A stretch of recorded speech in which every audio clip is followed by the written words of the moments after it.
Today, may vlog na naman tayo about Digong, the President Duterte and the Philippines properties subdivision in Davao. So, cash money for a boil. Binibinta daw kasi siguro gagamitin nila kasi lumabas na ang mga issue na yan. You know, for Davao, the people per neighbors is control. Talagang tinatago nila si Mr. Duterte na ang properties niya. I will build money to house and lot.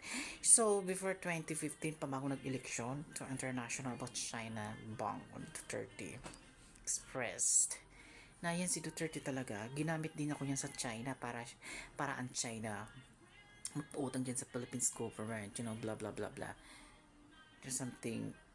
May pinagkakalat na naman na drama itong mga Duterte na to.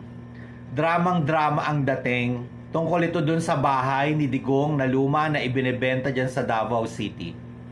Nakarating na ako sa bahay na yan. I think sa Ecoland subdivision yan dyan sa Davao eh.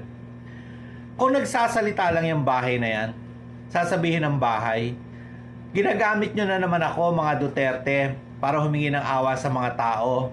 Nagamit na nga nyo ang bahay na yan noong 2016 para pambudol sa mga taong bayan na si Digong ay isang simpleng kandidato lang.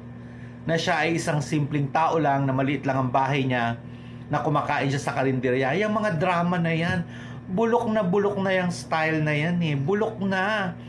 Ang mga naniniwala na lang dyan, yung mga... Next! Sabi nito! Rombinis? Ay sus! Wala ka din sa tato ka sa ubos! Agay! Ano man? Ang limot sa patay, imong gilabtan! Ano ilabot?